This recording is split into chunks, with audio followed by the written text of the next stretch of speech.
I don't forget that. That's something which I do very often. Best dad, best dad ever. Yeah, yeah, yeah, exactly. It was Dad's Day, I believe, a couple of days back. Yes, actually, it's on the 23rd for us. So my kids gave me my present early. Oh, really? Yeah. Great, great, beautiful. So let's begin. Okay, without ado, because it's already 2 minutes late. So let's start. And those who are going to join, they will join automatically because I know that everyone knows about this session, right? So, ladies and gentlemen, those who are there, I would like you to go to the chat and address this question. How many of you have watched Antonio T. Smith Jr. and his interview? Just go to the chat and say I.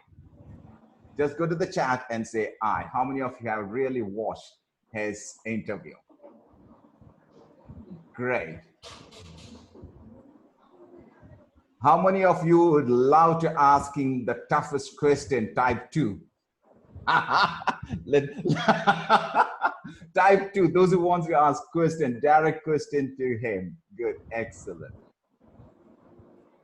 How many of you are thrilled? Type the letter T, please. How many of you are really thrilled? Type the letter T, tango, T for tango. Good, excellent, very good. Thank you very much to all of you, and thanks a lot, Antonio. Antonio is such a busy person, very, very busy person. I know the amount that he charges for an hour is too heavy that we can't afford itself. It's out of question. But he is such a humble person. He takes time to come and to support the needy. And that's exactly what he has done today here. I don't have much to introduce about Antonio because most of you have gone through his interview. That was a massive interview where I got a huge recommendation to bring him on board. And that's one of the reasons that we thought, okay, let's bring him on board. And that's why we fixed this day. So it is convenient for every one of you who are gathered here today. Antonio, I met Antonio around about 3 years back in the US when I was attending a program with Les Brown. And Antonio is very, very close to the Les Brown family, the Brown family, the daughters, 2 daughters, Ona Brown and Serena Brown. In fact, Serena Brown is very close to Antonio T. Smith. And Antonio was responsible for bringing Serena Brown and to helping me in getting my book forwarded. And she is the one who wrote the forward for my book, which is Ignition, which has become a #1 seller last year, and it also got into Walmart. Now I'm talking about my book, but the person that you are going to see and going to talk, he has got 11 books, and all the 11 books are bestsellers. So you know that you're going to talk to the grandmaster of writing books, and he explained about that in the previous interview as well. So what you're going to do now, I'm not going to give much detail about him because you've gone through his detail, and you're going to ask questions because I don't want to open the suspense now itself. He's the right person to give the right perspective. So this is how we are going to do 10 minutes. It's Antonio's time. He's going to talk about whatever he wants to talk from any area of his life. And after 10 minutes, that's when the question and answer session starts, and we got around about 15 minutes. We got young from age of 9 till we got age of 60 and 70 as well, from different countries. I can see they're coming from different countries right now, from the Middle East, Far East, from Eastern Europe, from India for sure, and other countries as well. So you have got around about 50 minutes to ask questions, and Antonio T. Smith Jr., a very good friend of mine, would be answering that question to all of you. Are you all ready? Say we are ready. Type we are ready.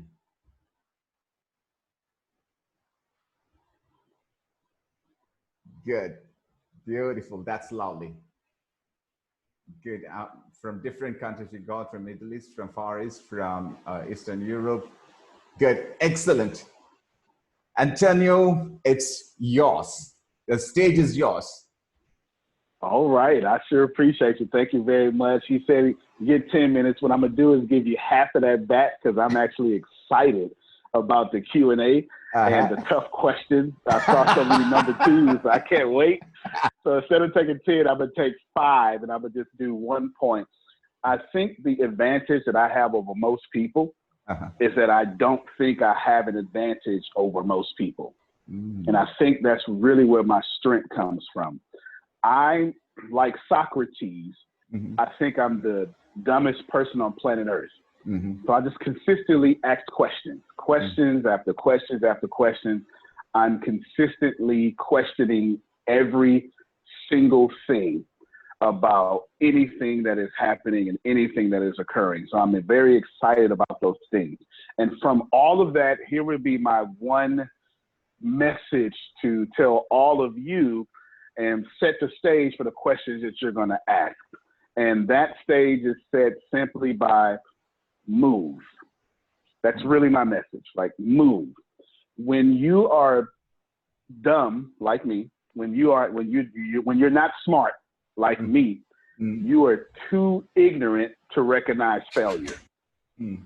So as you move, you get punched in the face by failure.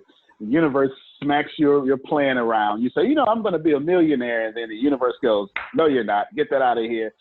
You can be one, but your plan wasn't good enough for that. Your diet isn't good enough for that. The food you're putting in your body doesn't sustain millionaire status. So the people around you are as toxic as the food you're putting into your body. And over, the universe goes, get that out of there. Get that out of there. Get that out of there. God is just saying, fix your plan, fix your plan, fix your plan. And if you're smart, you're not going to keep moving forward. That really is my message. Smart people quit. That is the truest thing that I could ever possibly tell you. You have to be smart enough to have faith, but dumb enough to use it. And think about that for a second. Smart enough to know that I can get through something because I got through it before, but dumb enough to go, I know failure is coming. I know they say I can't do it. I know it's not going to work, but I'm still going to do it anyway. And only those few people that keep moving forward in the darkness towards more darkness, these are the people who become successful. These are the people who change the world. So in conclusion, my one message is just move. But inside that message is be dumb enough to move. Sometimes we intellectually talk ourselves out of our blessings. We know too much. We know every way things are not going to work, and we got all this data, and we know the profit and loss, and we know if we don't do this, you know. There's one thing that's true on planet Earth, and no one knows anything. Nobody. No one knows anything. And the faster you can get to not knowing anything, is the faster you can move forward, and that will give you an advantage over most people.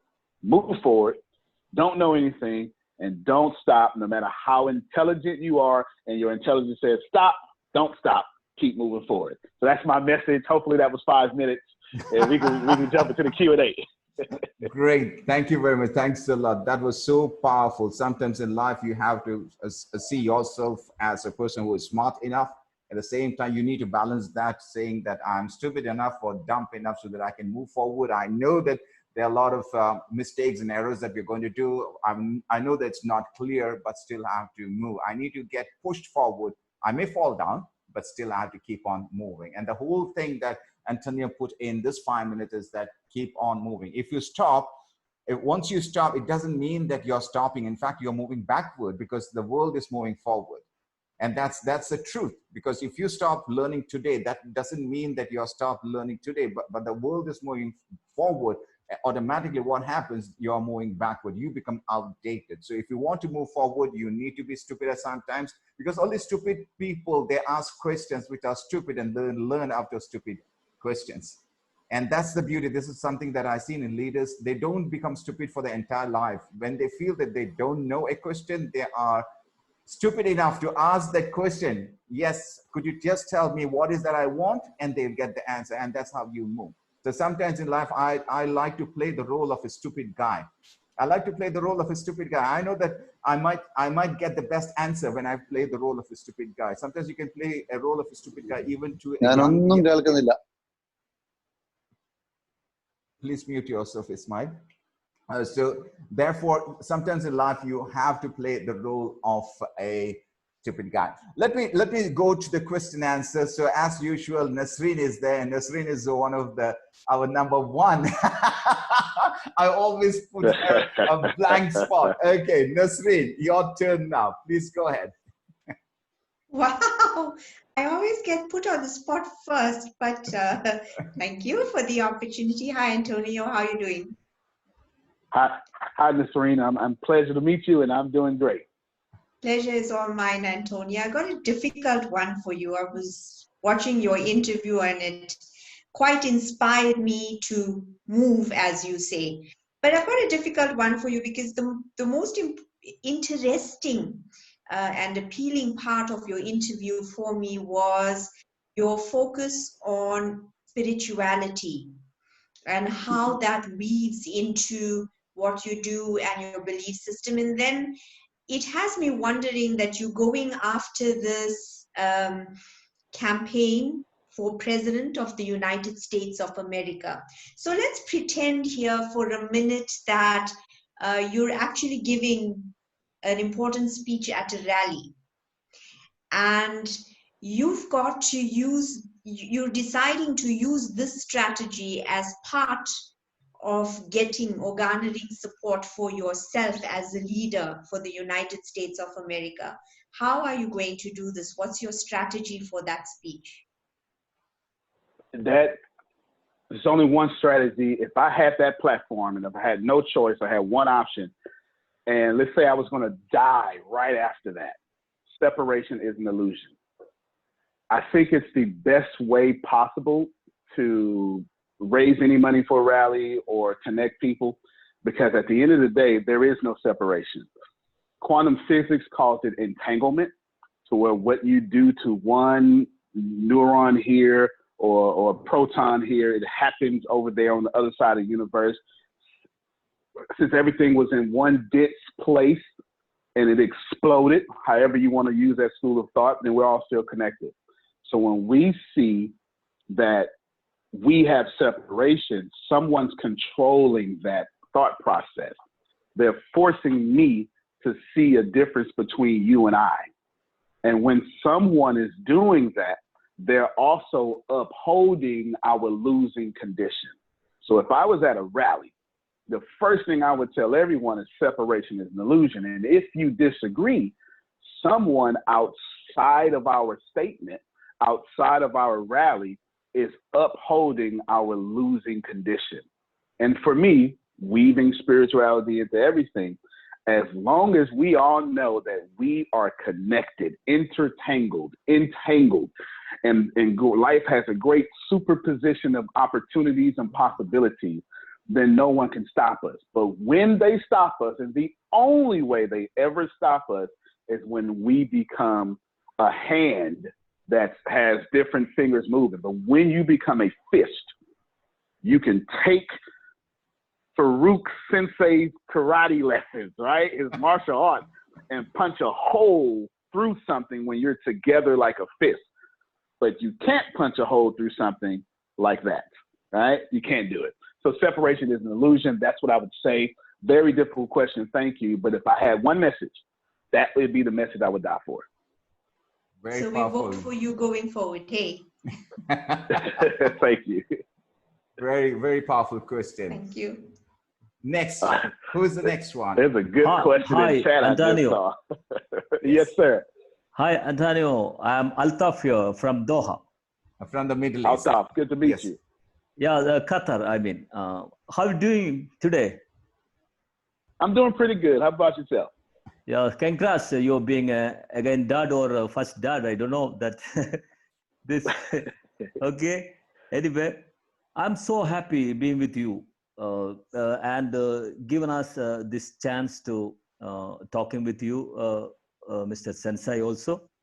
Let me ask the question. I would like to ask you how you are being very simple and always keeping laugh on your face. What is the secret?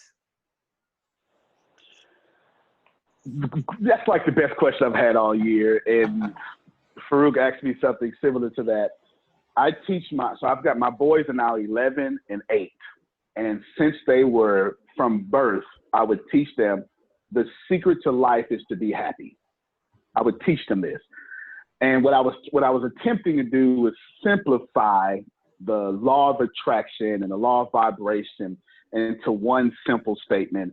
If you be happy, the rest will follow. And I didn't mean it in a superficial way, but I meant it in a manner where I can teach something so complex to my children. And what happened, it wound up pouring off to me. And that's the good thing about teaching, because teaching cuts both ways, right? You can't teach be happy and then be sad, because kids are only ever going to do what you show them. They're never going to do what you told them. Mm-hmm. Right? All of us are basically living the lives that our parents have showed us how to live, not the lives they told us how to live. So every time I kept telling them the secret to life is to be happy, and they would say, be happy, it cut back at me too. So I'm in a consistent state of happiness, not because life is just perfect. Mm-hmm. It's because I'm always perfect in the chaos. And that may sound, self-gratifying, but just because something happens outside of you doesn't mean it has to happen in you. Mm-hmm. Boats tend to have a disastrous outcome when the water on the outside of the boat gets on the inside of the boat. So as long as you can keep that water on the outside, then you're just fine. So I love what I do. I love just talking to people. And then as a caveat to that, I only do what keeps me a genius. Mm-hmm. So if I do something that makes me average, I staff that out. Even when I was broke, I had other people staff out stuff that made me average. So basically, every day you see me, I'm a genius. Every day you see me, I'm happy.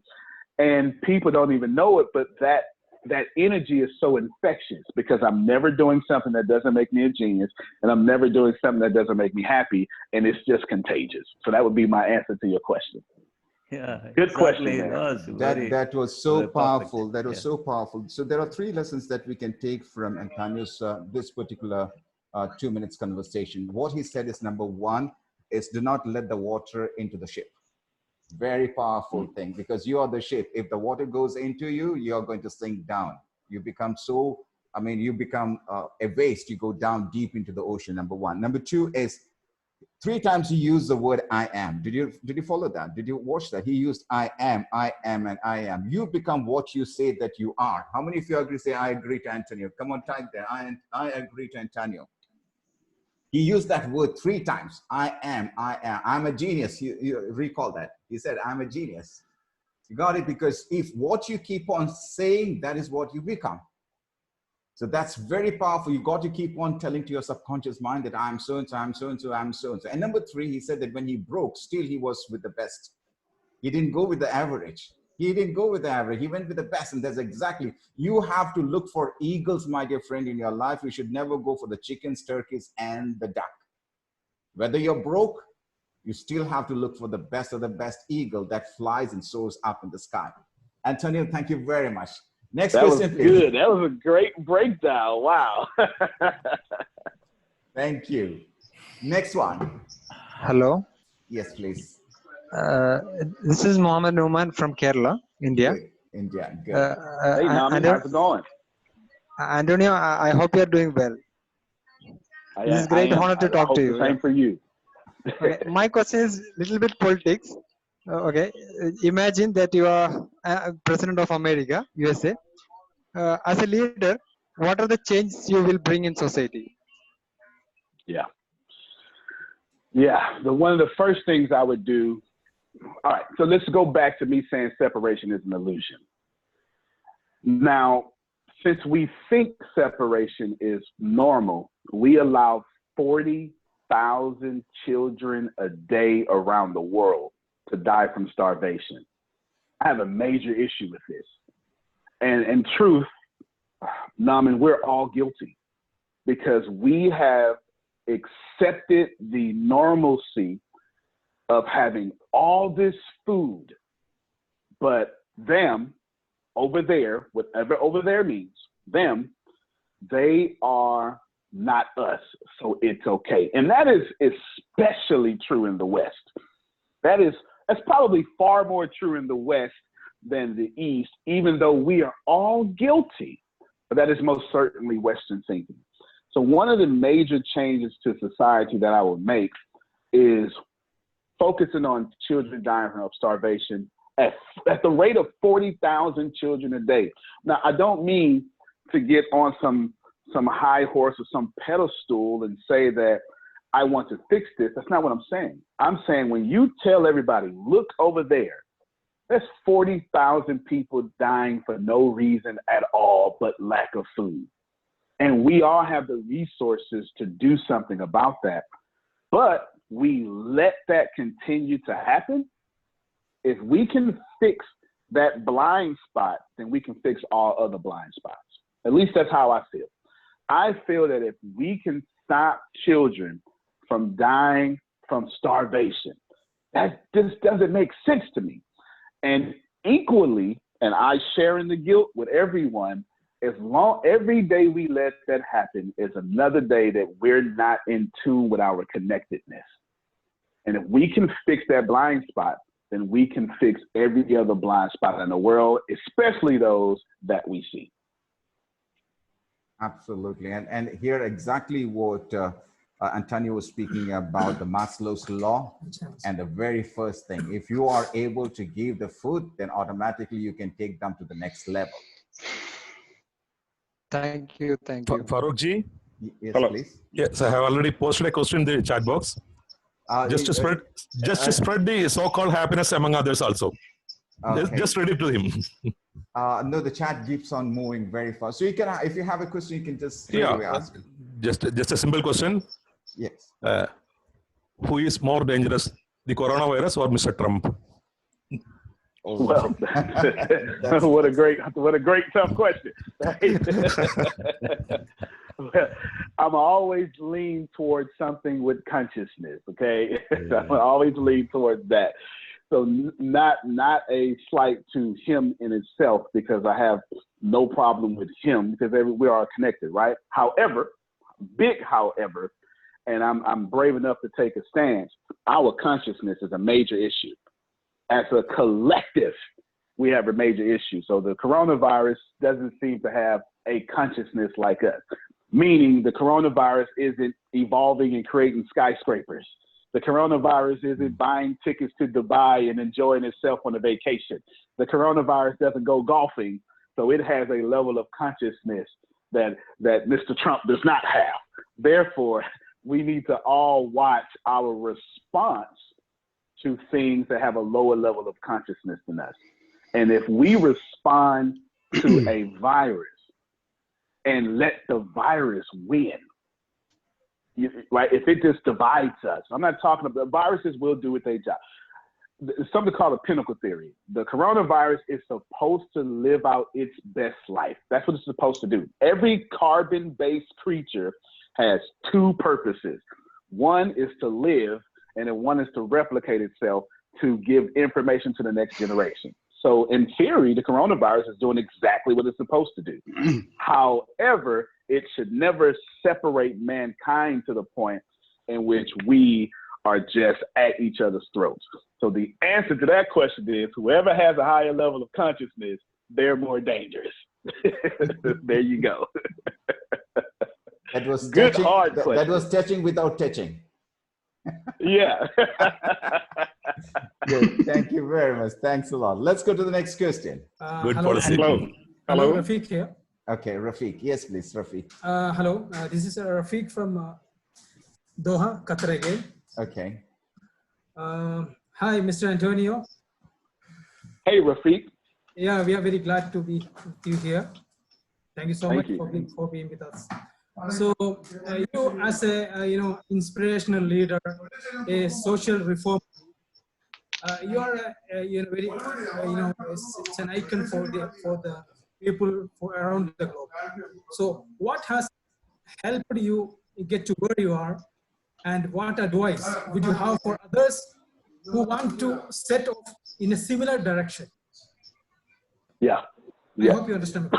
Yeah, that's good. No, that's good. That's real good. Thank you. Two questions in there. No, thank you. Thank you for the question. I got where I am today by thinking I already had it before I had it. And again, it's really easy for people like me to say that, if you want something, just think it. That's not what I'm saying. I'm saying that I was stubborn. When I was in lack, I was completely stubborn. I used cognitive dissonance to my advantage. Cognitive dissonance, and I'm sure all of you know, is when you got two different neurons holding two competing ideas. Mm-hmm. This neuron said, I'm broke, I live in a trash can, I'm never going to get out. This neuron said, nope, that's not the life for me. I'm going to do whatever I want to do. Mm-hmm. And the biological and chemical response to cognitive dissonance is frustration. It's why you can't tell a Trump supporter that Trump is bad, because they have cognitive dissonance with that. It's why you can't tell an Obama supporter that Obama is bad. They have cognitive dissonance with that. So when I was in my trash can situation, I was also saying I deserve more than this. And that created frustration. In my case, I used that frustration to go forward instead of going backwards. Most people use their frustration to go backwards. I use my frustration to go forward. So how I got here is I used frustration to push me. And then when I didn't want to move, that same frustration pulled me. So that's how I got here. What do I suggest to all of you to get here to is get out the middle class as fast as possible. And you need to adopt a mindset that the middle class is disrespectful to your very nature, because nothing about you were not born. Doesn't matter your religion, doesn't matter your spirituality, it doesn't matter if you Hindi, Telugu, it doesn't matter.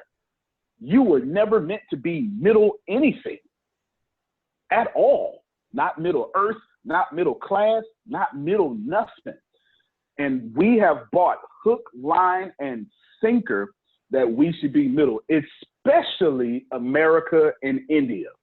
America has what you call the American dream, and that's when you become middle class, you get in debt, you buy your house, you go quietly into the night, and you pass your house on to your children. India, according to your news, by the end of 2030, India will have the greatest number of middle-class people in the world. Both countries are enamored with middle class, and none of that is worthy of us. So if you want to get to where I'm at, get that middle class out your head, because nothing middle is worthy of you. That would be my answer. Very powerful, very powerful. Thank you, Andrea. I am complete. Thank you. Yes, who's Hello. next? Yes, please. Please introduce yourself. Hello, I'm Rashid. Okay, where are you calling from? Hey, Rashid. I'm from Dubai, Okay, UAE. from Dubai, okay. Yeah, my question is, there is an issue of racism now in your country. Okay? Most certainly. Yeah. Why it is still existing in this modern age, and how you are going to stop it if you are elected? Yeah.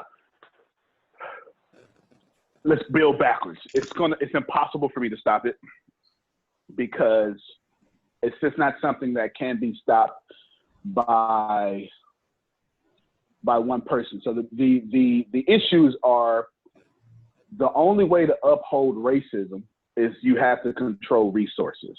It's the only way. So let's break all this down. I'm gonna do it as fast as possible. Ladies and gentlemen, there's only one way to create wealth, and you have to have wealth. There is no other way.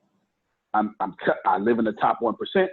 I'm gonna die in the top 1%, and my children are gonna inherit the top 1%. I'm telling you, in order to get wealth, you need wealth. So that saying, it takes money to make money, maybe not true, but it takes wealth to make wealth, absolutely true. So so how do you generate wealth then? Labor. So if you don't have a labor force, then you can't create wealth that creates wealth. So racism exists in my country and it has always existed in my country, is because when you see me, they see their labor force. Mm-hmm. And I really need you to hear that. Mm-hmm. I represent to them their labor, and labor is supposed to stay in line and not try to be anything more than labor. Mm-hmm. And they'll trick you. They'll say, hey, here's a great work environment. Here's a pool table. Here's some code of ethics so you can stay comfortable being a worker. So you always going to see the rise up when there comes a time when the labor force decides, I don't want to serve this way no more. So I can't stop it, not because this isn't a collective consciousness issue. This is an issue of a small oligarchy, just a small group of people understanding as long as Rashid is my labor force, then I'm good. The moment he decides to own the building instead of living in the building, I got a problem with him. And that's why it can't be fixed, because every time I am looked upon, I'm looked upon as a labor force. Now, how did I get out of it? I've got my own labor force. I just happen to pay the minimum wage in my company is $22 an hour. If you get pregnant in my company, you get 1 year maternity leave. I let women take a year off paid in order to raise their child for the first year. So if you're going to have a labor force, you treat that labor force correctly. So that's why it can't be changed. That's the problem here and now. And hopefully I answered every level of that question. Wow, that's so powerful. Here, yes. I don't know in India, how many days do you get leave for pregnancy? I think it goes for 3 months or 4 months. How many of you love to get 1 year pregnancy leave? And if you're working with Antonio T. Smith, say, I love that. Come on, go and even if you're a male, go and type there. I love that. Yeah. In America, it's like 6 weeks. It's not long at all. Great. It's me, Elias. Okay, Elias. Okay, you're calling from Elias? Calling from Kerala. Okay, from Kerala. Go ahead, please, Elias. Wish you all the best. Hi, John. Hi. Appreciate you, brother. Hi, yes. Antonio. Yes. Wish you all the best. Can I ask a small question? If you have become the president, what you will do to American people and to the world? Yeah. I think one of the first things I'll do is focus on infrastructure. Our infrastructure is garbage. It is just terrible. It really is. I would give teachers pay raises, because in almost every civilized society, teachers are underappreciated. It does, especially, it's just almost every civilized society, we pay teachers far less than what we should. It costs in American US dollars about $98,000 a year to live comfortable in a metropolitan area, and most people live in metropolitan areas. The average in American salary a year is $56,000, so we're automatically $40,000 less. So here's what a plan that I would do. I would go after climate change immediately, and I would do this here. I would say, okay, companies, you can keep burning carbon emissions at the way you do it, but what I'm going to do is I'm going to charge you a fee for every level you go over this sustained level that the scientists say. So if you want to not get charged extra, then stay under. If you do go over, well, we're just going to charge you a fee. And I would take all those billions of dollars, because that's what's going to happen, and then I would take all those billions of dollars like a businessman would, that's an asset now, and I would throw it to education. So I would take the large companies that are violating the fees. I'm not raising taxes. I'm just applying a fee. And then I would take that money and I would throw it to education, because most of your working class people have something to do with education, or they support education, whether it be computer program or anything. And then I would raise the wealth of the middle class off the fees of carbon emissions. So basically I knocked out 3 birds in 1 stone. I took care of climate change. I created a new culture, and when I created an asset to pay for the wealth of the middle class. That's what I would do to make things better. That's amazing. Elias, how was that? Okay, let's go to Kamlesh. Kamlesh, yes, please. Yeah, Kamlesh, I am Kamlesh from India. Hi, Hey, Antonio. Kamlesh. Hi, Antonio. Hey. Good to see you. I had two Thank you, questions. sir. Two questions. One is during the interview, I had seen you and Farookh's interview for the 45 minutes. What is the secret that made Farookh highly powerful and energized for the 45 minutes? And you are so much energized. So what is the secret behind you to make him so much energized? This is the first question. I think people feel energy more than they feel anything else. And sometimes when people get together, they bring the best out of each other. There's a great book on this called Multipliers. I forget the author, but it's written by a woman. And she says, some leaders bring out you. Other leaders bring out more than 100% of you, and you don't even know how you got there. And I think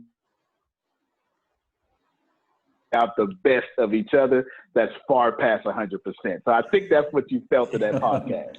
And second question is, what was the motto behind you for standing as a candidate for the president? What is the motto behind? Yeah, I'm crazy, Kamlesh. I'm absolutely insane. So there's no way I was going to shoot for anything low. So I said, oh, the highest office in America. Let's go for that one. Yeah. That's the real answer. Don't let me tell you I'm nothing sophisticated. I am a warrior. And you're not going to tell me that that's the highest and I'm not going to shoot for it. So that's just my personality. That's my drive. I knew if I wanted to make the change, I could go for that. And in fact, you give me an opportunity to say this. If you want to change the world, you don't have to change the world. What you have to do me a favor, go give me a bottle. Hand me that bottle of water right there. All you have to do, hand it to me. All you have to do, let's just say this bottle of water is dirty. Okay, actually we'll use this. This is a dirty bottle of water and no one wants it, Kamlesh, no one. Yeah. And you are marching against this water. You don't change this. What you do is you sit a clean glass of water next to it. And by your very existence, the people would demand that this be removed. And that's how you make change. So me running for president has already demanded so many different things happening. I've already changed, whether I'm probably going to lose in this one, but 2028, I'll be back again, right? And basically my very existence as a clean glass of water has inspired so much change that we've already changed the world together. Wow. Got me? Yeah, thank you. And we wish for winning. I wish for winning the president. Hello, Antonio. Thank you. Yes. Hello. Next, please. Yes, please. Yeah. Hello, Antonio. I'm Jagadish from India. Hey, hello. Jagadish. Hey, what's going on? Yeah, I'm great. So I want to ask you a question. A motivational speaker can bring change in the lives of the people and in the society. How can you justify this statement? If you give people the tools, it's one thing to motivate people, but if you don't give them the tools during that motivation or a set of instructions like an algorithm after that motivation, then really what you just done is you just use them for money or something, right? Or a platform. This is my issue with motivational speakers. Don't tell Jagadish you can do anything. That's true. But then tell Jagadish right after that, step 1, step 2, step 3. And if you notice, every question that I've tried to answer from y'all, I'm not just saying some rah, rah, rah. I'm doing my very best to show you, here's how I would do it. Here's a set of instructions. Because as a motivation speaker, you can change the world. You can bridge it. But if you don't give Jagadish the tools, you're using Jagadish. You're leveraging his condition. And I find great fault with that. So if you're going to be a motivation speaker, if Antonio is going to make a transformational impact on Jagadish, I need to tell you the tools. So hopefully during the rest of this interview and before of the rest of this interview, I continuously give you the tools after the motivation that make you be able to step on your pedestal to get to the highest quality of your life. That would be my answer.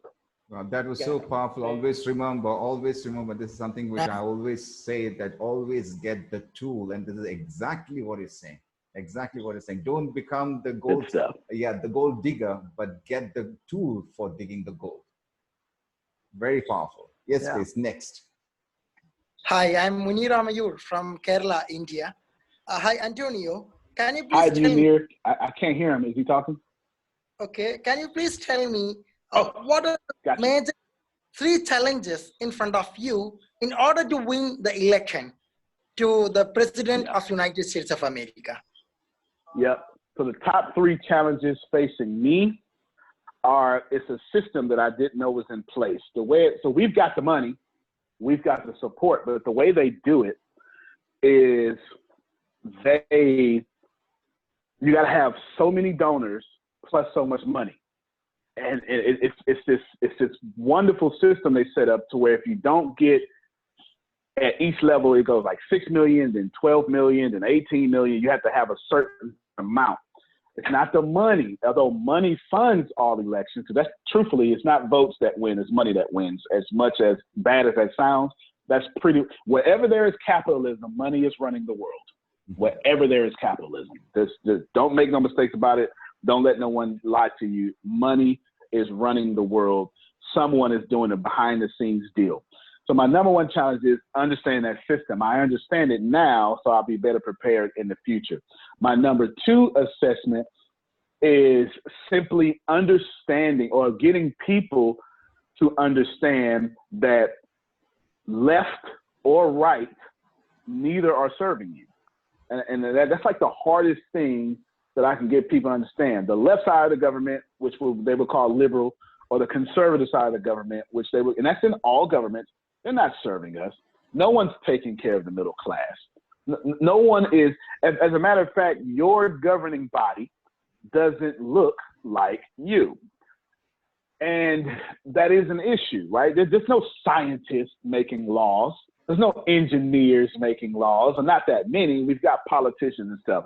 That's another thing that needs to change. And the third thing that is holding me back is what I've done accidentally, since I didn't know it through ignorance. I vibrated at the frequency of those systems. So next time, since I know it's there, I won't vibrate at that. Right? I won't vibrate at the frequency of these systems, because I know by 2028, I might just start my own political party. So you don't have to choose.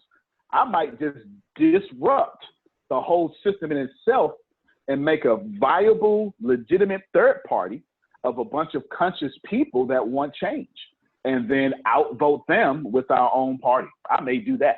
As a matter of fact, I'm 99.9% sure that I will. That was my answer. Wow. That was strong. Next, please. Hi, Anthony. Hey. Yes. Hi, Anthony. Hey, how's it going? I'm Hannah from India. Hey, Hannah. Very glad to meet you. Very glad. If you feel lazy, what do you do to overcome it? What do I do to overcome what? If you feel lazy, what do you do to overcome it? yeah, that's a good question. Listen, I feel lazy every day of my life. I have never done anything that I wanted to do with, basically anything I needed to do, I've never felt like doing. I've never felt like brushing my teeth. I make myself do it because it is socially inappropriate not to do so, right? I've never felt like losing weight. Never. Anything that has ever been productive in my life, I've never felt like doing. And I'm assuming you are all the same way. I don't feel like waking up in the morning and doing stuff. I don't feel like doing anything. So the trick is do it anyway. Because all the stuff that you need to do to win, you don't feel like doing. You just literally don't feel like doing at all. And the stuff you feel like doing, that's typically the stuff that makes you lazy, right? Essentially, you don't want to be comfortable What you want to do is earn a comfortable life. Those are two different vibrations. Yep. Don't be comfortable. Earn a comfortable life. My advice to you, Hannah, and everyone listening, you're not going to want to do anything you need to do. Do it anyway, because that is the only way to win, and that's the truth. Good question. Hi, Anthony. Thank you, Anthony. Hi. Oh, thank you. Yes, please. Can you hear me? Yes. Yes. Yeah, Jasir. Dr. Jasir, yes. I have two small questions. One is that when Trump came to India, he visited Sabarmati Ashram, the Gandhiji's residence. But he wrote that to my great friend Prime Minister Modi. He wrote only that. If it was your chance, what you would have written? Okay, repeat the last part for me. Can you hear me? No, just because I didn't get the question either. So you said that when President Trump came to India, he visited Gandhi's residence and he wrote a note to the Prime Minister. What was the note you said? Yeah, you said that he wrote a note. He wrote like this: to my great friend Prime Minister Modi, thank you for this wonderful visit. Okay. If it was your chance, what you would have written? So, so the question is, is it a visit to India or visit to a very specific point? Yeah, visit to that Sabarmati Ashram, the residence of Mahatma Gandhi. Okay, yeah, so I think he wants to know what would I write to them. Exactly. If you had visited that particular point, I mean his place. Yes. Yeah, the only thing I would say is I love India. I really do, because for me, I'm a history buff, and I understand that the world started in Africa, and then I understand Pangea and all that stuff. Between Africa and India, there is your world's history. Like world history is Indian history. Mm-hmm. World history is African history, right? That like these two are one and the same. And just give me 5 seconds to give a message to the Prime Minister of India, the sacred everything of India, I would just say I love India, because I think there needs to be more love towards India. And I don't mean love in the whole superficial way. I mean a real self-sacrificing love for India. I wouldn't have a sophisticated message because that wouldn't be the time and place to give that message. The time and place to give that message would be from your heart, not your head. So for me, it would just lead with the heart. I love India. Let's talk. That would be what I would say. One more question. Mm-hmm. And at that time there was a riot going outside. When Trump came, there was a riot going outside. How you would have behaved at that time? What you would have done? I would have joined the riots. Let me tell you something. I would have joined the riots. Now, I don't know what it was about. I would have found out what it was about, but I would have joined the riots. I would have literally stood next to the people who were crying out in pain, whatever that was. How can you make a difference from an elevated position? If you're hungry, I don't teach you about food. I give you food. If you're thirsty, I don't motivate you about getting water. I give you water. And until Farookh brought it up, the Maslow hierarchy, until I fulfill that basic need, I can't even get your ear. So it doesn't make sense for me to talk to rioters. It makes sense for me to stand next to rioters. If you're wet, my shoes need to be wet too. Mm-hmm. Now, that doesn't mean I need to destroy a property. That just means I need to understand what you're saying. Because if it's strong enough for you to riot, it's also strong enough for me to listen. So that would be my idea with that. Wow. So, but will it be practically possible in that position? Let's go to the next question. Okay, thank you, man. Appreciate you. Hello. Yes. Hello. Hi, this is Rashid. From India. Rashid, please. First Rashid, then I'll come to George. Rashid first, please. Hi, this is Rashid and Amina from Dubai. So we have, can you hear us? Yes, I can hear you loud and clear. Okay. We are, apart from the politics, apart from the politics, we have something to know deeply about your life. Because I was just going through the article, your biography, your profile in Farookh Sensei's book, Ignition. You started with a Rumi's quote, thus, as a person, you are not a drop in the ocean, but you are an ocean in a drop. Wow. That made the fundamental change fundamental change in your life to help others. Yeah. Could you please explain what is the fundamental change that you have identified, you have worked out? Yeah, no doubt. There's two answers there. One, that quote tells you how much Eastern philosophies I have in my Western brain, right? Yeah. That alone tells you exactly how much. Second, because remember, the world started in the East. I mean, it's just that simple. But also the fundamental change, it goes back to the separation is illusion, but I'll give it to you even deeper. I truly am a soul that is meant to bring forth my light. And my light is part of the light. Whatever that means to you, that's cool. But I have a fundamental responsibility to always share the light. And it's not my job to dim your light so I can share mine. Mm-hmm. So the fundamental understanding that I understood that changed my life is, if I'm going to be the light, then I can't be the light in light. That's effective.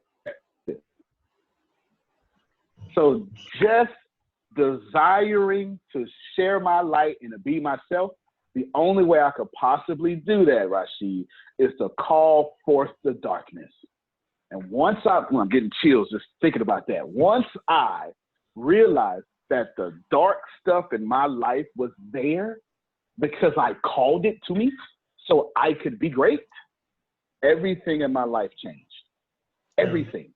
There is nothing bad happening to any of you. It is only there so you can be the light. And you're the one who called it. So don't complain, because how can I be the light and go in front of the sun? You can't see my light in front of the sun. You can only see my light in a dark room. So I have darkness in my life so I can be that light. That is I probably should have put that in the book, but that is what I meant when I was writing that chapter in that book. So that is fundamental for me. I know life is always happening for me and not to me, because I'm the one who called this experience so I can be the greatest that I could possibly be. There's one more question for my wife. There is one more question, Antonio. I'm honored to take your question. How did you become the champion of connection? Wow. First off, do you mind if I use that? Because that's awesome. that's awesome. Yeah. Champion of connection. Farookh, this was worth the price of admission. Champion of connection. You know, I mean, the truth is, let me say something I typically don't say on interviews. I believe in reincarnation. And I'm sorry, hopefully that doesn't offend too many people. I believe that the reason I was in the trash can for so many years is because I was supposed to do this. Either I was a terrible person in my last life and I took homes from everybody, so I had to start off with no home. That could be possible, right? Or I said, let's speed up my ascension and get to rainbow body and give me the hardest life possible. Either one of those are equilateral possibility to what I probably would have did, and I'm crazy enough to do both, that's for sure. However, being alone for the first 14 years of my life, I was forgotten. There were no birthdays. There were no new outfits. There was no food. I was forgotten. And from that, psychologically, I got broken. And as I got more positive, I used that brokenness in me to make sure others don't get broken. And I believe that's how I became what you said, the champion of connection, because I was never connected to society in the first 14 years of my life. So it's not something I tried to do. It's something that the darkness pushed out of me. Thank you. Thank you so much. We love the message on your t-shirt. The best dad ever. Thank Thank you you so much. very much. Thanks a lot. Next, please. This is good, Farookh. We got chills all over myself. Yeah, I can hear a Hello, small Mr. little voice. Antonio. Yes, please. Hello, I'm Sehla from Qatar. So, yes, please. All right, from Qatar. Yes. How's it going? Yes, it's really a big honor to meet you, though it's through internet. And my question is that. And you're Razia, right? Sorry? How you say your name? Sehla. Got it. Okay, good. So my question is that what advice can you give to the younger generation to become future leaders? Yeah, forget everything your parents taught you. It's like the worst advice ever, but it's true. It's true. Listen, our parents did the best they could with what they had. They did. They did the very best they could. It's not your job to stand in judgment now or ever. They taught you what they knew how to teach you. But those who survive moving forward know how to release what's been taught to you and learn new things to get to the next level. There's a great book on this called Code of the Extraordinary Mind, actually written by an Indian, Vishen Lakhiani, the head of Mind Valley, CEO of Mind Valley. It's called, great. It's a great book, Code of the Extraordinary Mind, that would teach you how to get rid of some of these, he called them rules. They stand for BS rules. You can use your imagination, know what BS stands for, right? And it's just a bunch of rules that you're following. Don't follow those rules. You don't have to be what they told you have to be. Just because you're a woman doesn't mean that you have this place. Now, I don't mean that to push against anything of your religion or your conservatism, anything. I want to be in harmony with all of that. But you got to remember, I'm Black in America. And Black in America told me, here's your place. And I had to ascend past that place. And I had to forget what my parents taught me. If you want to do well, you need to be twice as good as white people, or what is the other some stuff I heard. You need to work twice as good as white people. You can be careful. Listen, forget all that. The best advice I have for any young person is find who is successful. Because success is easy. Success means someone is in consistency with the laws of this universe. That's all success is. Now, that could be individualized to what you want, your life. But if someone is successful, they're in harmony with the laws of this universe. If someone is not successful, they're in disharmony with the laws of this universe. It really is that simple. And the only way for you to decide if you're going to be in harmony or disharmony is to forget what you know and look at what's objective. There is no other way. They're going to tell you some stuff, but that's tribal thinking. And the tribe will always tell you, don't be an individual, right? Don't be a woman and go into programming. Be a woman and do this. No. Find your objective standpoint.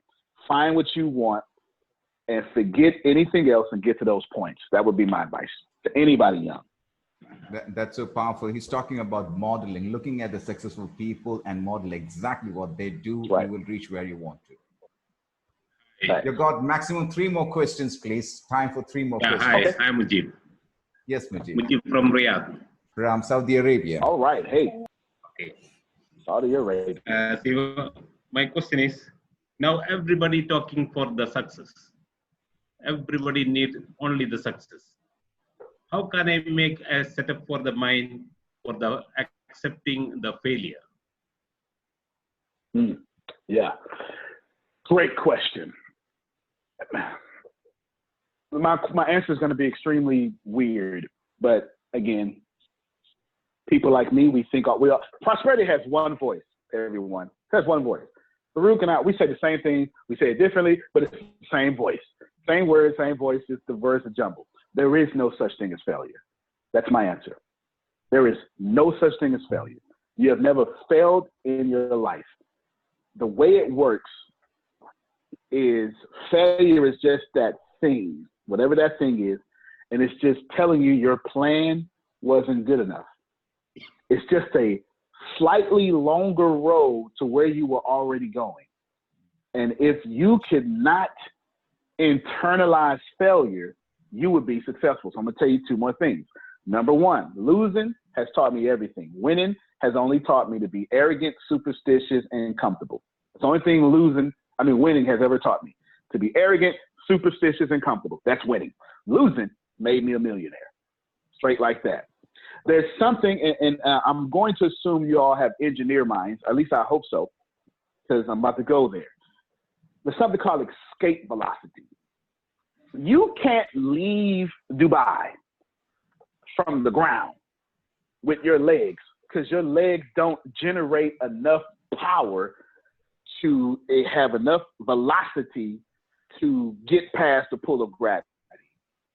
Essentially, all of you listen, if you want to go into orbit, you have to have enough escape velocity to get past what's pulling you down. Failure is never pulling you down. You just have to have enough escape velocity to get past the force of that failure. Then and only then will you be able to get in orbit around your success. That's true for rockets. It's also true for you. Escape velocity is the only way to get out of this atmosphere and into space. And listen, gravity isn't personal, right?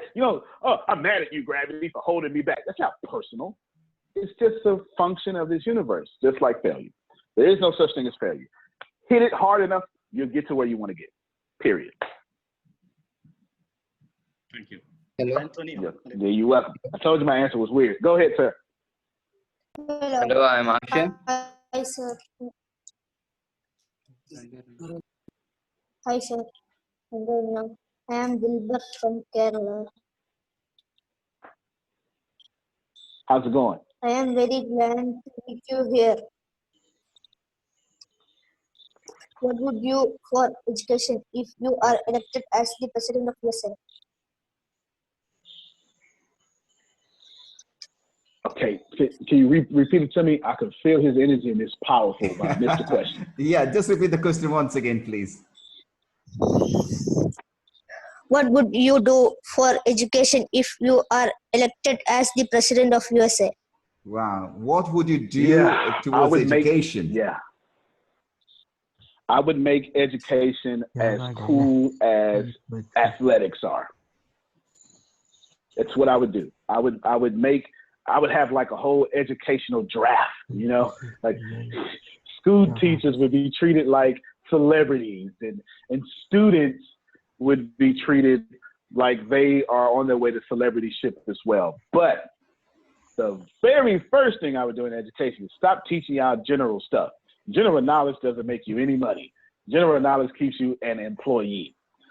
We would learn finances and financial intelligence and engineering and robotics. If it was up to me, you'd be learning how to build robots at kindergarten. You just would. And how to store data, because social media isn't going anywhere anytime soon and someone has to store that data. So I would totally fundamentally change how education works. None of that general stuff, all specified knowledge. And I would put you in all the hard stuff at kindergarten. So by the time you're in the third grade or whatever it is, equivalent, so by the time you're 8, you kind of know what you don't like and you can start spending the rest of your life doing what you do like. That's what I would do. Wow. Thank you, sir. Thank you, sir. Oh, thank you, sir. Thank you. Hello. I'm Asha from India. Who's that? I'm Asha from India. What's up, man? Okay. I just have one question. What are the 2 best qualities to become a successful businessman? Listening. The number one quality is listening. No matter what someone tells you, it's not anything but listening. A leader who does not listen to his people will eventually be surrounded by people who have nothing to say. A leader who does not listen to his people will eventually be surrounded by people who have nothing to say. That means you'll push off all the Farookhs, all the Jagadishas, and they'll go somewhere else and have the innovation, and you'll be surrounded by a bunch of people who got no innovation. And the second thing is communicating. So the first one is listening. The second one is communicating. Because here's what you have to do, everyone. If I'm going to say, hey, Farookh, let's go on a trip, the first thing Farookh is going to say is, where are we going? So every time as a CEO, you need to consistently be telling your employees, here's where we're going. The next thing he's going to say is, how much does it cost? So basically, as a CEO, you're going to have to be consistently telling people, here's where we're going, here's how much it costs, here's who's going with us, here's what I require of you, here's how uncomfortable it would make you, and et cetera, et cetera, et cetera. If you can master listening and master communication, you'll be a great businessman or woman, regardless whether you know stuff, because you can staff people who know those things, and you'll be great. Oh, thank you, sir. Wow. And you're best very of luck welcome. for your election. Thank you, man. Appreciate you. Hi, Anthony. Okay, I'll give you one more chance. Okay, go ahead. Everyone okay, you squeezed in there. Come on. Rafiq here from Qatar. Rafiq, okay. All right. Glad to be with you now, Mr. Antonio. Thank you. Thank you for your time. Really feel like proud to see your smiling face. Thank you, Rafiq. You are really inspiring. Yeah, my question is now to you. Let me ask you just now where you stopped from. There is a life change happening is from just shifting. It is kind of, we heard from Mr. Farookh Sensei that your life is what happened all of a sudden. It's a shifting from, you came from zero to somewhere else you are today. So if you could share, what was that shift happened? Was the paradigm shift, or was the eureka moment? What is that? If you could share, that is, if you we can relate anything with us or in your life. Absolutely. So there's two major shifts. The first, the childhood doesn't really count. I lost everything in 2008, and due to a hurricane or a cyclone, depending on where you are in the world. And I lost everything except for the backpack that was on my back. And I've got my girlfriend at the time, we wasn't married at the time, my girlfriend, she was 8 months pregnant. And now I have her standing in government lines begging for a $75 gift card so we can eat.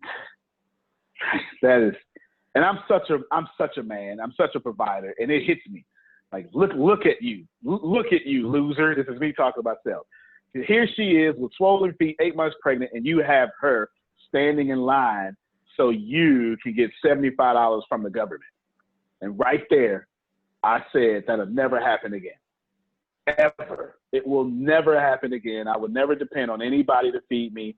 Especially the government, right? I'll never do anything like that again. Boom. So that's what happened. That's that first shift. The second shift came in my awareness. I realized that the universe is reversing itself. And some of you probably feel the same way. We're clearly in a great reversal. You know, maybe the Mayans were right. Maybe the 2012 ushered in a new age and we're seeing this great reversal. Maybe, I don't know, depending on their beliefs, but I can tell you this. We all, from Rafiq to Jagadish, we all decided to be here right now. So we are part of that great reversal. And that's the second shift that happened in my mind. When I realized how great I am. There goes another statement, another I am statement, Farookh, right? I had to realize, wow, I'm actually great. Maybe I should start behaving greatly. Once you get inside your mind that you are great, you are amazing, then you don't have to justify anything to anyone. I don't ask for permission anymore. I notify people at this point. Hey, Rafiq, get ready to change my life. I'm not asking you. I'm just notifying you. Come with me or don't, but I'm gone. Just like that. That's where I'm at with my mindset, and that's my second shift when I realize I am part of this great reversal, and I can do anything I want. So that would be my answer, buddy. Wow. Thank you so much. Thanks a lot. Yes, sir. How do you all find till now? How is it going? Just type. Go and type. How are you finding it till now? Awesome. Fantastic. Fantastic. Amazing. Wonderful. Great. Amazing. Fantastic. Amazing. This is coming from different parts of the world. Wonderful, profound, fantastic, excellent presentation. Oh my goodness, it's now running. I want to ask question. Okay, I'll give you a chance. No problem. Okay, Hannah wants. Okay, wonderful, fantastic, excellent, wonderful, A1, awesome. Okay, I'll take two more questions because it's very hard to get Antonio. So let's get the best out of him. So two more questions. Let's go for the youngest one. I've got no problem. I got the youngest one because these are the leaders. Service. Yeah, these are the leaders of tomorrow. Hannah, just you can. Hi, Antonio. My name is Rena. Hey, Anna. Oh, Renaza. Okay, hi. Can you please share with us your strengths and your weakness? Mm-hmm. Yes, my strengths. I have one strength. My strength is I process information probably faster than anyone I know, and it flows. Everything else flows from my strength. I can hear something, process it, and immediately know what to do. I'm not sure where that comes from. It's strategic thinking. I can guarantee I was born with it, though. That's for sure. That's my strength. My weakness is, I could give you 1,000 of those, right? I can give you 1,000 weaknesses. And notice that. That's also saying something. I told you one strength and 1,000 weaknesses. I think that's what makes people great. Self-awareness is a superpower, right? One of my weaknesses, I lack empathy. So I surround myself with a lot of empathy. Most of my inner core, four of my inner core are empaths, because I know that I can't feel the way most people would feel. Mm-hmm. I'm so in my head that I'm disconnected from heart issues. So I keep myself surrounded by people that have full of heart. So I never forget to lead with more grace than truth. Mm-hmm. Right? So I try to always remember that. Another weakness I have is I forget to enjoy the moment. And this is probably my greatest weakness here. Farookh, I'll do something great, amazing, like, $10 million deal. And I'll be like, all right, let's go get the next one. At no point did I say, hey, let's enjoy what just happened here. And as a side effect, sometimes I forget to say thank you to some of the people that helped me do it, because I'm like, all right, let's go get another one. And I forget to say, Deanna, that presentation was beautiful. The way you did that PowerPoint, the way you did that spreadsheet. So that's another one of my weaknesses that I work at every day. So hopefully that helps you get an idea of what's going on up here in this little strange noodles. Wow. But the power of one, this is exactly what Antonio spoke here, the power of one. If you have one strength, just focus on that one strength, and then you are going to become a superstar in whatever you do, rather than focusing on your weaknesses. We'll take one last question. This would be the last question. Okay. Yes. I'm Rajesh from India. Oh, Rajesh, yes. Yes. I just want to know what time you get up in the morning, what time you sleep, and what do you do in between? What a smart question. What a really smart question. Well, if you, that was supposed to be last. I typically wake up at 3:30 in the morning. Mm-hmm. And the first thing I do, or sometimes it's 4, at no later than 4:30. No matter what country I'm in, no matter what the flight was, no later than 4:30, I am up. And the first thing I do is I put on something of awareness. It just depends.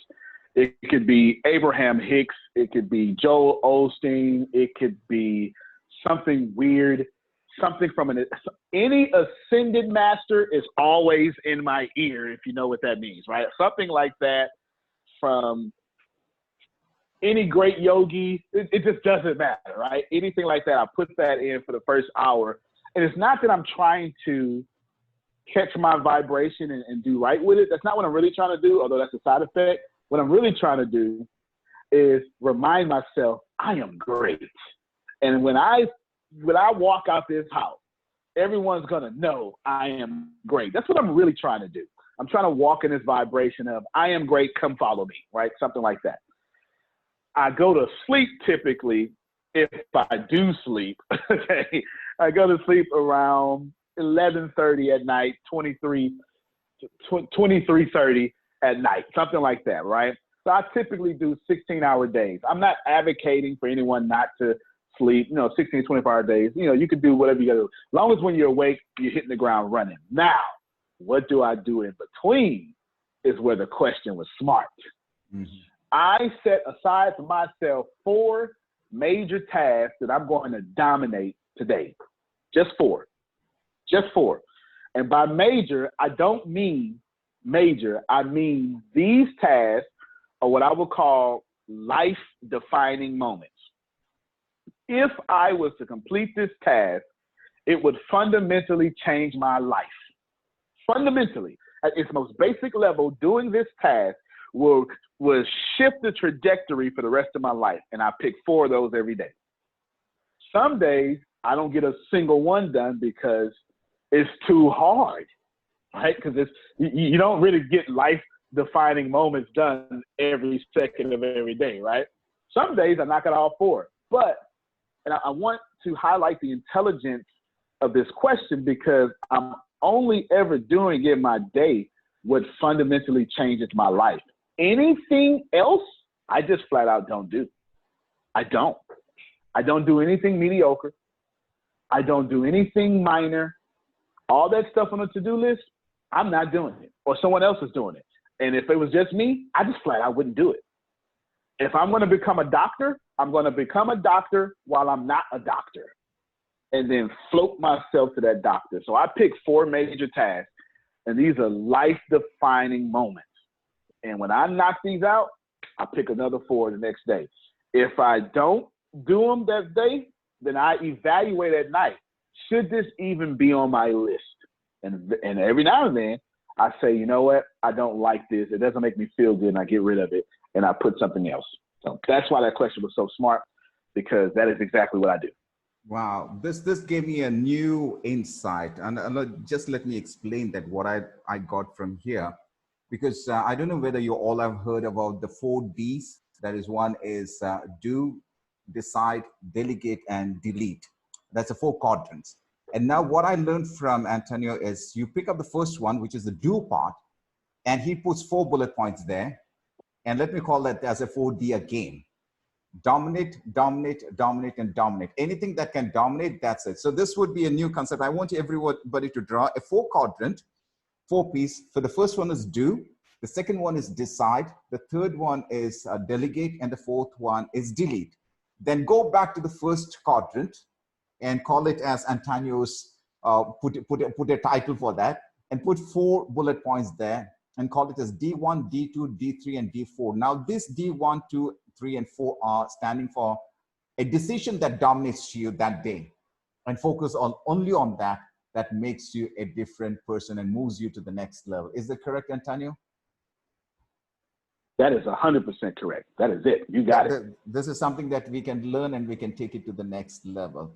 I did mention this is the last question, but I could see that Afreen, a young leader, she had lifted her hands. Afreen, let's do it. From Qatar. Afreen, please. Yes, I give you the chance. Good day. I'm Afreen from Saudi Arabia. From Saudi Arabia, yes. Firstly, you know what? I had a really good conversation in Hebrew with a guy from Saudi Arabia in India about Islam. Mm-hmm. How weird is that? A Black American had a good conversation in Hebrew about Islam in India, in Mumbai. So yeah, I love Saudi Arabia. I talk to him all the time. And it's typically only in Hebrew, but don't worry about it. I'm sorry, keep going. Okay. Firstly, I'd like to express that this is such an honor and privilege to be sitting here, listening and interacting with you, sir. Thank you so much. Thank you, Sensei, as well. My pleasure. So your life journey so far has been really indeed impressive and inspiring to many people. But I'd like to know, what would be the one most important thing that you learned from your own experience? The one most important thing that I learned was I knew how to make money. I didn't know how to make others money. That is as vulnerable as I can get with you, because something shifted in me. Someone was talking about a shift earlier. I realized I'm so selfish that I can do for me, but I don't know how to tell you to do for you. And so I start changing that. So obviously now my life is famous for doing for others. But that's the one thing I learned.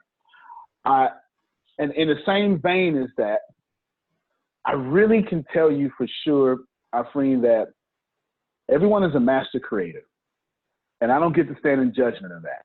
Mm-hmm. You are creating the perfect reality for you, and anybody that you are in coexistence or co-creation with, they are attracting that, just like that. And nothing I can do about that. So what I had to learn, and what I learned from my experience, is the mastering of observing without being involved. And I think when y'all can master that, when the voice on the inside of you becomes louder than the voice on the outside of you, when you can get invited to an argument, but you don't accept the invitation because you don't have to, that is powerful. That when you get to the point in which you say, oh, here's what I learned from my experience, that people are doing stuff and they get to do that stuff, but I don't have to be involved in that stuff. That's the one thing I learned from my experience. And it has just really elevated me to a level that I want to tell you, I've never dreamed of talking to any of you, but I knew in the trash can that I was going to be rich and famous talking to the whole world. I knew that in the trash can before the internet existed. I did not know what it looked like. I just knew that I deserved it. And I also knew that I shouldn't participate in homeless things, even though I was homeless. So there you go. Thank you so much. That was Very so much. powerful. Thank you. It doesn't matter who you are, where you are. If you have a mindset and a very clear definition of where you want to reach, then definitely you will reach there. There you go. I have a last question from my side. Okay. How important, it's very a normal generic question. How important is a coach in your life? Oh man, you're not getting nowhere without a coach. That's for sure. There's a litany of reasons, but I'll give you a few. For one, a coach is going to be able to point out your blind spots, and that's really what holds people back. And a lot of you, I can tell from you can tell back in the day, 500 AD to 1500 AD, we call that the Dark Ages. And you can tell the quality of a person by the clothes they wore. You can tell a peasant by their clothes. You can tell a knight by their clothes, and you can tell a royalty by their clothes. You can tell priests by their clothes. You can't do that anymore. I have on probably a $10 t-shirt. You have no idea. My shoes are $40, and these pants are probably $12, but you have no idea I'm sitting on 10 figures, right? There's no way you can tell that by looking at me. However, the way people communicate is how you can tell who they are. It's exactly something about communication. So I can tell all of you, or just about most of you, are high performers. And you need a Farookh, because high performers have a different problem. Mm-hmm. This is why I don't coach often. I typically coach select people because I don't like coaching. I'm not built for coaching. It takes a Farookh Sensei to want to walk with you on a journey for years. You have to be built for that. I am not built for that. Do you understand? This is why coaches is so important. Because I'll just be like, do this, do this, do this, do this. He's far more patient with you than I would ever be. Let's please know that. A coach, when you're a high performer, you've got what I call centimeter changes. They're this big. And if you don't make those changes, you're not going to succeed. It's like the alignment of your car, right? You hit the curb, and then 6 months later, you start having to hold the steering wheel to the left so it doesn't veer to the right. Those centimeter changes are what coaches point out and bring out. And as a high performer, you don't have big changes. You don't have big changes. You got small changes. But until you make those, you're never going to get past 6 figures, 7 figures, 8 figures. The difference between six-figure people, they have a 6-figure mindset. They like security. 7-figure people, they think that's the standard. 8-figure people think, hey, that's good. 9-figure people like myself, I'm just figuring out how can I get people to do stuff because they sitting around for nothing? What deal can I get to make sure all my employees have more work to do, right? And all that stuff like that. So you absolutely need a coach. Without a Farookh, without a coach, whoever your coach is, you're lost. Michael Jordan had a coach.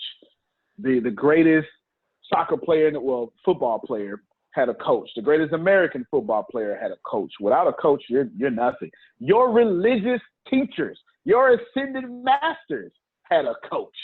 So for you to think that you're going to ascend and you don't have a coach, you're really operating off a false dichotomy. So there you go. Wow. Ladies and gentlemen, it's a great honor for us to have Antonio T. Smith here live for more than 1.5 hours, though we promised only 60 minutes. Here he is more than 90 minutes, and we all are thrilled with a lot of questions. And I know that you all are happy with having an interaction with Antonio T. Smith. And I also believe that, Antonio, you had a very wonderful time with the team. I had a great time.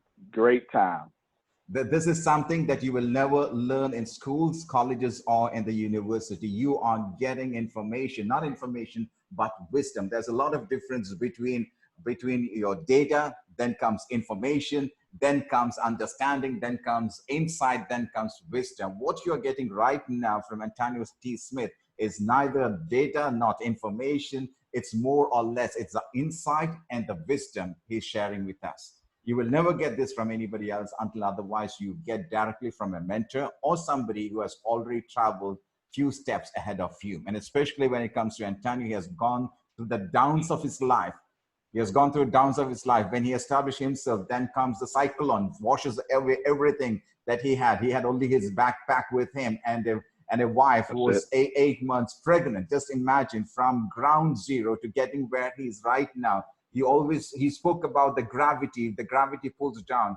You should get out of the gravitational force. Only then you can soar up in the sky like an eagle. And that's exactly the example that he said earlier. It's nothing to do with failure, but you have to cross that sort of elevation line. And that's exactly what you can do.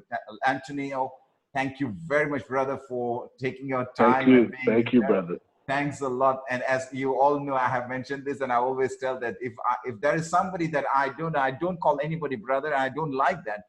This is only one person that I call brother. I don't know what is the secret between him and I have no clue about it, but I don't like anybody addressing me as brother, and I don't address anybody as brother. And the word BRO, bro, I really hate that. I really hate that. But this is the only person that I open-heartedly call him brother. He calls him brother as well. So thank you very much, brother, for taking your time. Thank you, brother. I appreciate you. I know that you have a very busy schedule, and thanks a lot for joining us today. No, thank you. I'm going to send you my book, Richest Man in Trash Can. I'm going to send it to you personally.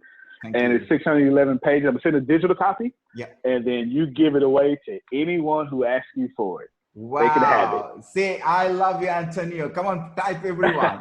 I-L-A. Type everyone. I-L-A. Once I get the book, I'm going to share that with everybody here. I'm going to share that with everyone. Great. Thank you all. I appreciate you. Thank you for having me so much. It's been an honor and a pleasure. Thank you very much. All Thanks right, a lot, everybody. and God bless you. Thank you.